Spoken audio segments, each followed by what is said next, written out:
Assalamualaikum warahmatullahi wabarakatuh. Selamat pagi sahabat Rumah Sakit Jantung dan Pembuluh Darah Harapan Kita. Jumpa lagi dengan Ashifa Yeyen dalam acara Save Your Heart. Acara ini adalah program edukasi yang membahas masalah kesehatan jantung dengan topik-topik yang menarik. Program ini kami publikasikan melalui kanal YouTube dan website media sosial kami.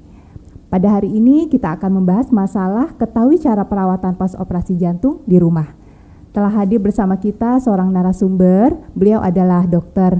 Diki Alighieri, spesialis bedah torak kardiovaskular. Beliau adalah staf medik di kamar operasi bedah dewasa Rumah Sakit Jantung dan Pembuluh Darah Harapan Kita. Assalamualaikum Dr. Diki. Waalaikumsalam, Ashifa. Selamat pagi. Pagi dok, sehat dok hari ini dok? Alhamdulillah sehat. Alhamdulillah, oke. Ini Siva udah siapin banyak pertanyaan nih dok terkait materi kita tentang ketahui cara perawatan pos operasi jantung di rumah ya. Tapi sebelum kita masuk ke topik kita langsung ini, boleh dijelaskan sedikit dok tentang latar belakang operasi jantung dok di Indonesia, khususnya di Rumah Sakit Jantung Harapan Kita dok. Oke. Silakan dok. Oke, baik, makasih Siva. Jadi seperti kita ketahui, operasi jantung itu agak sedikit berbeda dibanding dengan operasi lainnya, pembedahan pada lainnya. Pada operasi jantung kita memerlukan persiapan sebelum operasi, di kamar operasi, meskipun pasca operasi yang sangat sempurna untuk menjamin hasil operasi optimal tentunya. Nah, di Indonesia ini ada banyak sekali macam-macam operasi jantung, tapi terutama yang paling banyak adalah operasi jantung koroner atau operasi bypass yang kita kenal sebagai operasi bypass, operasi penggantian atau perbaikan katup, dan yang lainnya operasi vaskuler seperti vaskuler perifer atau pembuluh darah kaki, lengan, ataupun pembuluh darah besar seperti aorta. Mayoritas masih pembuluh darah koroner terutama, tapi yang lainnya juga kelihatannya jumlahnya semakin lama semakin meningkat. Nah, baik dok, tadi dokter menyatakan bahwa sebenarnya operasi jantung ini kan operasi besar ya dok ya. Kita butuh rangkaian proses panjang sampai seseorang bisa dilakukan operasi gitu ya dok ya. Nah, alhamdulillah operasi sudah berjalan lancar, pasien sudah kondisinya baik, boleh dipulangkan ke rumah. Nah, dilanjutkan nih perawatannya di rumah oleh keluarga sebagai caregiver ya dok ya. Mau itu pasiennya, berarti keluarganya, pasangannya, anaknya, orang tuanya yang mesti tahu nih sebenarnya hal-hal apa yang harus diketahui. Itulah makanya kita ambil nih dok topik hari ini ya dok ya. Oke, kita masuk ke pertanyaan-pertanyaan ya dok ya. Ini dok, berarti tujuannya dok, tujuan perawatan pasien di rumah setelah dilakukan tindakan operasi jantung apa nih dok? Oke, baik, terima kasih, pertanyaannya bagus sekali. Jadi prinsipnya perawatan pasien pasca operasi jantung baik di ICU dan terutama di rumah itu ada 3 prinsipnya, tujuannya. Yang pertama adalah tujuannya untuk menjamin supaya operasi yang kita lakukan itu hasilnya optimal seperti yang kita harapkan. Jadi kalau tadinya ada sumbatan di bypass sehingga pasien tidak bisa beraktivitas dengan normal, jalan sedikit sakit dada atau jalan jauh sesak, dengan perawatan yang optimal kita harapkan keluhan itu bisa diminimalisir atau bahkan bisa menghilang sama sekali. Itu pertama. Yang kedua, tindakan perawatan kita yang baik pasca operasi juga diharapkan akan mengembalikan pasien ke kondisi yang sebelum pasien itu sakit. Beberapa pasien misalnya dia dulu rutin olahraga, beraktivitas fisik, karena sakit jantung aktivitasnya itu sangat terbatas sehingga dia tidak bisa beraktivitas fisik dengan baik lagi, tidak bisa berolahraga dengan baik lagi. Kalau atlet mungkin dia nggak bisa berprestasi lagi. Kita harapkan dengan operasi jantung dirawat dengan perawatan yang optimal, di rumah dirawat yang optimal, maka dia akan bisa kembali ke posisi sebelum dia operasi jantung. Mungkin dia nggak akan jadi taruhlah juara dunia atau juara nasional gitu lagi mungkin, tapi minimal dia bisa beraktivitas lebih baik dibanding sebelum dia sakit jantung, seperti itu.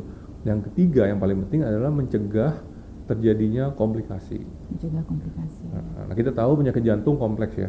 Ashifa juga pernah pengalaman di kamar operasi. Dari berbagai macam organ tubuh bisa terjadi komplikasi. Dan komplikasi itu bukannya tidak terjadi kalau pasien itu tidak dilatih. Justru misalnya fungsi organ harus dilatih sedemikian rupa dengan program yang sudah baku, kerjasama dengan bagian lain, sehingga organ-organ itu akan terlatih setelah selesai operasi, sehingga akan meminimalisir atau bahkan meniadakan komplikasi operasi, buntut-buntutnya akan mengembalikan kondisi pasien menjadi lebih baik dibanding sudah dia kena sakit jantung. Gitu ya. Jadi penting banget dok penting ya sebenarnya. Betul. Nah, jadi terkait dengan penjelasan dokter barusan dok, jadi hal-hal penting apanya dok yang perlu diketahui oleh caregivernya keluarga nih tentunya yang melakukan perawatan di rumah nih dok ya, apa aja nih dok? Pertama itu kata-kata yang bagus, caregiver atau keluarga. Pertama yang paling penting setelah selesai operasi dan di rumah itu harus ada caregiver ataupun keluarga di rumah. Betul dok. Betul. Kita dokter bedah seringkali menanyakan suatu hal yang kadang-kadang kayak dianggap enteng. Setelah selesai operasi nanti di rumah tinggal sama siapa? Kalau di rumah nggak ada orang dok, mungkin nanti caregiver datang 2 hari sekali, 3 hari sekali, lebih baik kita nggak usah operasi. Karena hasil operasi kita pasti nggak optimal. Pasti nggak optimal, ada komplikasi dan dia nggak akan kembali ke seperti posisi semula. Caregiver harus ada. Apa yang harus diperhatikan? Tentunya satu yang harus diperhatikan adalah kebersihan tubuh secara keseluruhan. Itu wajib. Yang kedua adalah dia harus mengkonsumsi obat sesuai timing dan dosis yang ditentukan oleh dokter bedah atau dokter kardiolog atau dokter lain yang menangani yang bersangkutan. Gitu. Dan ketiga, harus menjamin bahwa pasien tersebut beraktivitas sesuai dengan kapabilitasnya. Misalnya kalau umur, tentunya kita tahu pasien umur 80 tahun dengan pasien umur 20 tahun aktivitas fisiknya tentunya berbeda. Nah, caregiver atau keluarga harus memahami ini. Dan itu akan dijelaskan oleh dokter-dokter yang merawatnya selama di rumah sakit. Gitu. Jadi termasuk terapi obat-obatannya, aktivitasnya, mungkin juga termasuk perawatan lukanya ya dok ya. Dan gizinya yang baik seperti apa gitu dok ya. Betul. Kita lanjut ya dok ya, pertanyaan berikutnya ya. Dokter, tadi kan dokter bilang operasi jantung tuh termasuk ada yang bypass, operasi katup ya. Tentunya setelah operasi akan ada luka nih di tubuh pasien nih dok ya. Mau di dadanya, di kakinya, atau bahkan mungkin di tangannya nih. Sebenarnya proses penyembuhan luka untuk pasien pasca operasi jantung itu normalnya berapa lama dok? Dan yang harus dilakukan oleh pasien dan keluarga di rumah supaya mencegah terjadinya infeksi nih dok pada lukanya tersebut, gimana nih dok? Poin lain yang penting. Kenapa saya bilang ini poin penting? Kenapa? Karena sebagian pada umumnya pasien itu dia lebih mengeluh lukanya daripada jantungnya pasca operasi. Betul. Taruhlah kita kalau jantung insya Allah kita optimal ya. Kita tahu dengan segala macam teknik teknologi yang ada sekarang optimal. Tapi karena lukanya jelek dia mulai komplain. Bukan masalah lukanya ada keloid atau lukanya besar, bukan masalah itu. Tapi kok nggak sembuh-sembuh?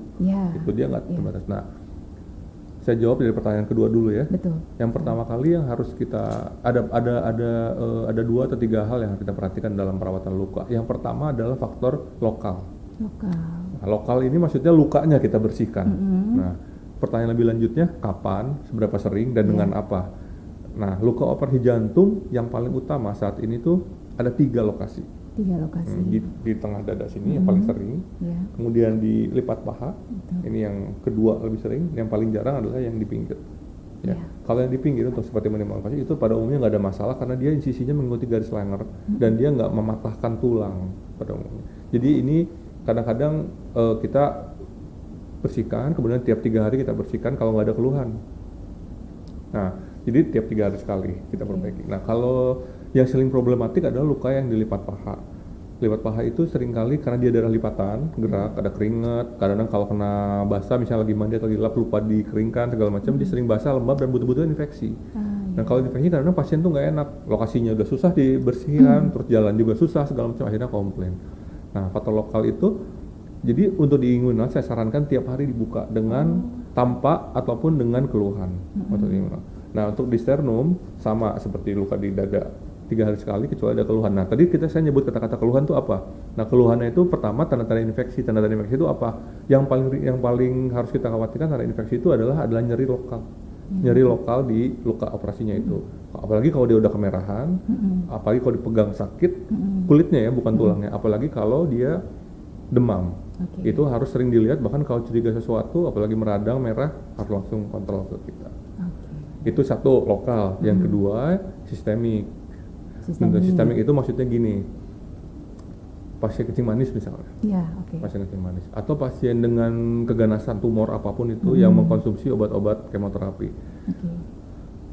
atau misalnya pasien-pasien tertentu yang mengkonsumsi hormonal, obat-obat itu, kondisi itu akan sangat menghambat penyembuhan luka, satu itu, dan kedua akan sangat menyebabkan suatu pasien itu sensitif sama infeksi, gitu. Jadi untuk pasien-pasien itu kita harus lebih waspada. Gejalanya kita turunkan ambangnya.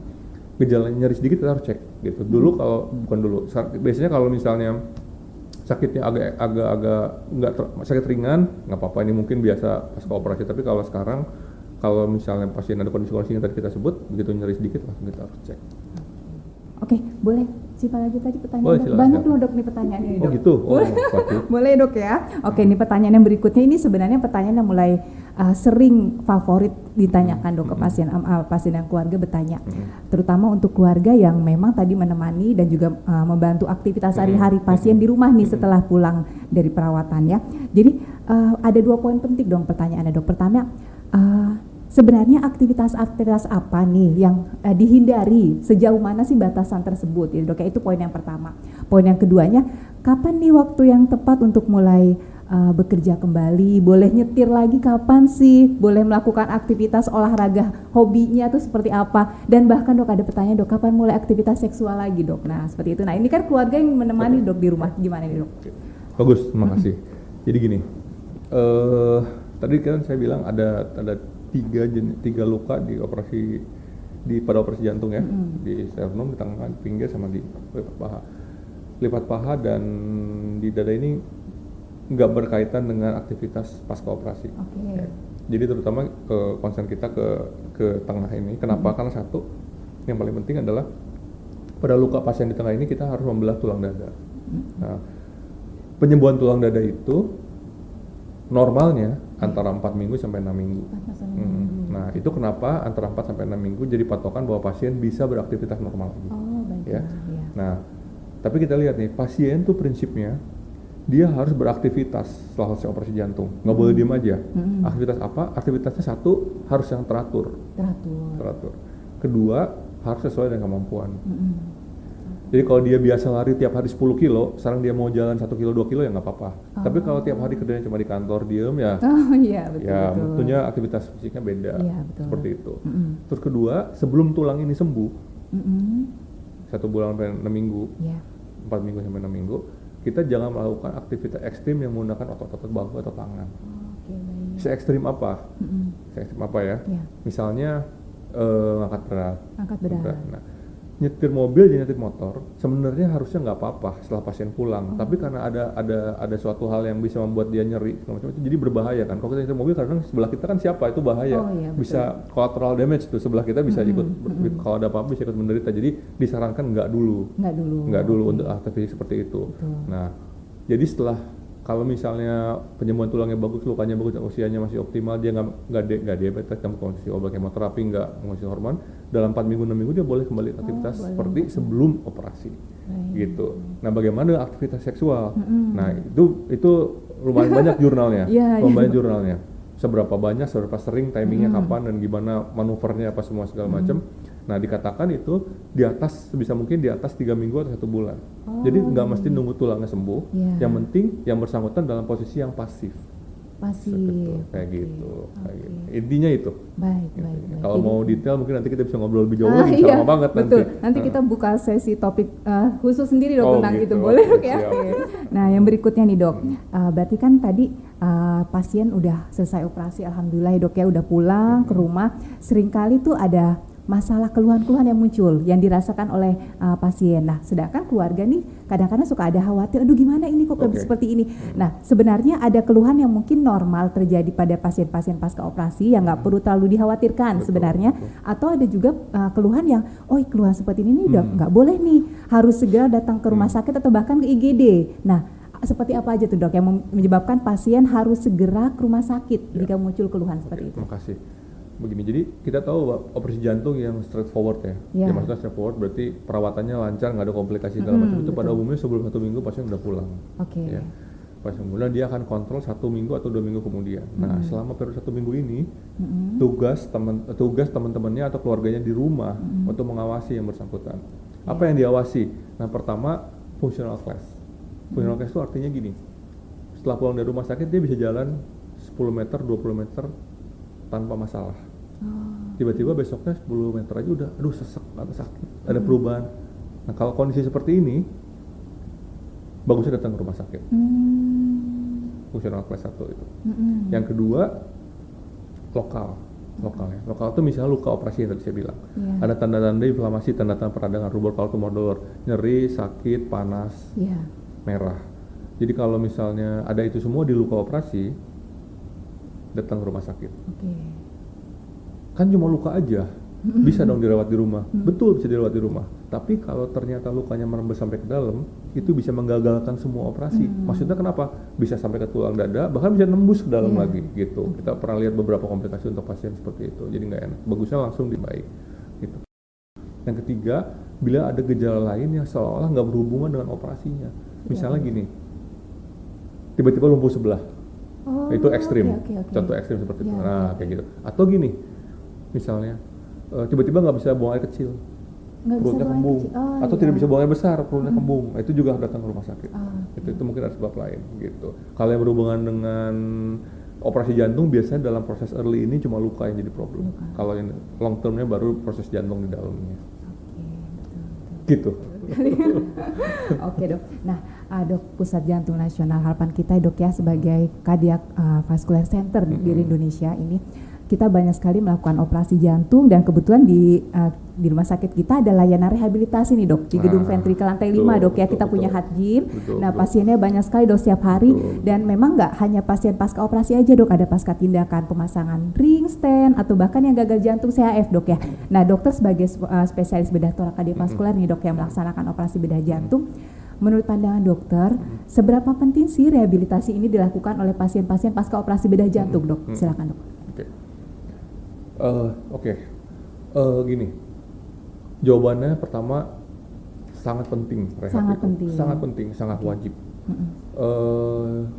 Bahkan saya bisa memberikan pesan ke teman-teman, jangan datang ke pusat jantung untuk menjalani operasi di suatu institusi yang nggak ada rehabnya. Gitu. Baik. Kenapa? Kita harus akui kita nggak bisa ini ya, nggak ada satu ahli bedah pun yang nguasain semua bidang sampai ke rehabnya, nggak ada. Rehab itu saking ininya sampai dia perlu ahli yang khusus, baik dari sisi medisnya maupun nursingnya khusus. Dan jurnal bukan cuma bedah jantung, bedah lain itu ada yang kita sebut dengan ERAS, Advanced Recovery After Surgery. Itu sangat menekankan pentingnya rehabilitasi pasca tindakan operasi jantung, bahkan 1 hari setelah operasi jantung di ICU. Iya betul. Di ICU dengan sebelum operasi tentunya diajak bicara dulu apa yang akan dilakukan. Setelah operasi besoknya langsung dilakukan sesuatu sampai akhirnya pasien pindah ke ruangan sampai akhirnya pulang. Gitu. Itu harus terprogram dengan baik dan ahlinya itu terus terang ada di dokter rehab. Dokter bedah dan kawan-kawan cuma mengerti secara garis besar. Jadi penting banget manfaat dari rehabilitasi. Betul, dan itu sangat berbeda hasilnya. Pasien yang menjalani rehab dan tidak menjalani rehab. Bahkan pasien yang menjalani rehab tapi cuma dikerjakan di rumah, dia juga hasilnya berbeda. Nah menyambung penjelasan dokter barusan dok. Jadi sebenarnya pasien ya habis alhamdulillah operasi udah lancar ya dok ya. Pasien sudah pulang, dilakukan perawatan di rumah, menjalani rehabilitasi nih seperti dokter katakan. Akhirnya kembali ke aktivitas dengan masyarakat dengan kondisi fisik, fisiososial spiritualnya udah mantep banget. Itu total penyembuhannya berapa lama nih dok untuk pasien pasca operasi jantung dok? Pasca operasi jantung? Betul. Pasien bisa beraktivitas seperti semula. Kita harapkan itu 1 bulan sampai 1,5 bulan. 1 bulan atau 1,5 bulan. Walaupun ada beberapa pasien yang delay. Misalnya pasien yang biasanya udah berumur, udah octogenarian 87 tahun kayak gitu. Pasti dia agak terhambat gitu. Atau penyakit jantungnya memang parah. Prosedur yang kita kerjakan bukan cuma 1 prosedur, tapi 2 prosedur, bahkan 3 prosedur. Bahkan harus diulang kadang-kadang di kamar operasi atau terjadi komplikasi. Tapi juga ada yang lebih cepat. Bahkan ada pasien yang dia atlet maraton, karena ada masalah kita operasi 2 minggu kontrol, dok saya boleh nggak maraton lagi? Boleh, tapi jangan sekarang. Kita yang ngeri kalau dia tidak apa-apa. Ya mungkin nanti 1 bulan, 6 minggu setelah tulangnya bagus, lukanya bagus, dari echo pasca operasi semua oke, baru dia bisa lanjut lagi. Gitu. Ya memang disesuaikan dengan kondisi pasiennya juga masing-masing ya dok ya. Dan pentingnya rehabilitasi tadi juga ya dok ya. Betul. Nah dok, udah sampai di closing statement nih dok ya. Jadi boleh dokter sampaikan apa yang ingin disampaikan terkait dengan program edukasi kita dan juga topik kita hari ini dok. Silakan dokter Diki. Oke, terima kasih. Jadi rasanya penting untuk disampaikan bahwa pelayanan atau perawatan pasca operasi termasuk rehabilitasi itu sangat penting. Seimbang pentingnya dengan pembedahnya itu sendiri. Gitu. Jadi untuk pasien-pasien atau teman-teman atau keluarga yang akan menjalani operasi, tolong sadari untuk melakukan perawatan, konsultasi rehab, dan rajin berkonsultasi mengikuti saran-saran dari medis yang merawatnya di rumah sakit. Terima kasih banyak Dr. Diki Alighieri atas pemaparan materinya nih. Besok-besok kita undang boleh lagi, Dok. Siap, ya. Oke, mudah-mudahan bisa bermanfaat untuk masyarakat ya, Dok ya. Oke, terima kasih banyak. Kita ucapkan terima kasih. Saya mengucapkan terima kasih untuk Direksi Rumah Sakit Jantung Harapan Kita dan juga semua tim yang terlibat dalam acara ini. Tak lupa kami ucapkan banyak terima kasih nih untuk sahabat Rumah Sakit Jantung Harapan Kita yang sudah setia menonton acara kami. Nantikan podcast selanjutnya dengan topik lain yang lebih menarik. Jika membutuhkan informasi yang lebih detail, silakan hubungi kontak person kami ke 1500 034 atau ke nomor WA 0811 9115 045. Saya sebagai MC yaitu Asyifa Yeyen dan juga Dr. Diki Alighieri, mohon maaf jika ada tutur kata, sikap dan perbuatan kami yang kurang berkenan. Mohon maaf lahir dan batin. Jumpa lagi dan salam sehat untuk kita semua. Wassalamualaikum warahmatullahi wabarakatuh.